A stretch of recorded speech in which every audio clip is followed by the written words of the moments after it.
TVS recently expanded their EV portfolio with the introduction of this. This is the TVS Orbiter. It carries a competitive price tag and it's positioned as a balance between practicality, comfort and connectivity. Now a few months back we got to ride this at TVS's test track in their facility, but now we've spent time with this on the streets of Mumbai to tell you how it performs out in the real world.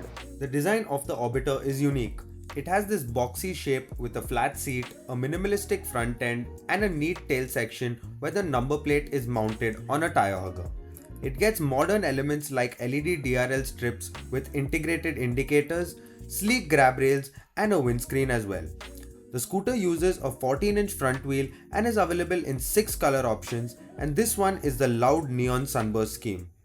To complement this boxy design, the scooter also gets rectangular mirrors. The overall fit and finish is good and it does catch a lot of attention on the streets with its distinctive styling. In terms of performance, this gets a 3.1 kWh battery pack, which is the same as that in the iQube, but this gets a motor that has been tuned more for riding range over outright performance. The scooter gets 2 ride modes, Eco and City, where Eco can get to an indicated top speed of 46 kph and City can get to an indicated 68 km/h. The acceleration in both modes is the same and the initial acceleration feels a bit lazy. In our tests, it took around 7 seconds to get to 40 kph, which is on par with the claimed acceleration time, and to 60 kph it takes around 17 seconds, which I did find a bit slow for daily commuting. Even while climbing flyovers, the scooter does maintain momentum, but it is just about able to keep up with traffic at that point. Eco mode is decent for when you're traveling through narrow, crowded back roads, but city mode needs to be engaged as soon as you get out onto a main road. Basically, this misses out on that initial acceleration that is very unique to EV scooters. But in the city, when you are riding in city mode, it can maintain a speed of around 50 to 55 km/h, which is decent when it comes to cruising. But because of this conservative performance, when you are trying to make overtakes, you're going to have to twist your entire wrist. Overall, the performance is just about acceptable when it comes to riding in the city. But I feel like this scooter does a decent job of if you were to buy a scooter for running quick errands near your house or very short commutes. But if you're looking for outright performance, the iQube would be a better bet. Charging takes approximately 4 hours and 10 minutes to get from 0 to 80%.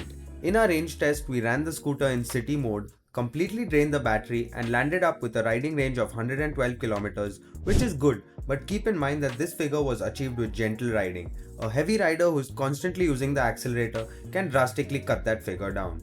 I'm around 5 foot 7 inches and this is how I fit on the scooter. As you can see, I'm able to easily flat foot to the ground because this has a very accessible 760 mm seat height, and when I put my legs over here, there's ample space, so even taller riders will be comfortable on this scooter. With a curb weight of 112 kilograms, it feels light both at a standstill and on the go. It cuts through traffic easily and the 14-inch front wheel allows it to take on bad sections of road. The overall ride quality is comfortable, but while hitting repeated potholes or speed breakers at higher speeds, the handlebar tends to judder. The braking setup comprises drum brakes at both ends, which are adequate for a scooter with this level of performance and get the job done. But it would have been nice to see a disc brake at the front or at least have a variant with an option. The Orbiter is a simple scooter, but TVS has packed it with some important and necessary features. So this gets the same LCD screen that we've seen on the lower variants of the TVS Raider. And this is also Bluetooth compatible and gets connectivity via the SmartX Connect application. The approach behind the scooter is pretty simple. There's no complicated buttons all around. You have your cruise control button on the left, you have a park assist button on the right, and you have a mode button at the bottom over here, so that this scooter is quite easy to use for people of all ages. Now the information is laid out pretty well, but when the SmartX Connect application is not in use, the left side of the screen looks very empty. Additionally, what I realized in my time spent with the scooter is that the distance to empty meter is part of the trip meters and the odometers. It would have been nice if the distance to empty meter was simply on the side of the battery percentage. The cruise control function is easy to engage on the go and works well when you have open roads ahead. With the lightweight and accessible seat height of the scooter, it is easy to move in and out of parking spots, so I did not need to use the park assist feature as much. Shorter riders might find it helpful though.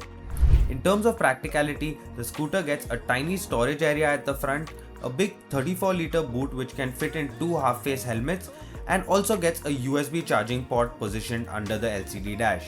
The TVS Orbiter offers a simple and safe riding experience, and priced at Rs 1.05 lakhs, it offers good value in terms of all that you get on offer in terms of features as well. Now, it is a decent scooter for beginner riders or for someone that needs to do really short commutes or just run a few errands near their house, but we believe that this could have done with a little more performance, especially when it comes to being a daily commuter.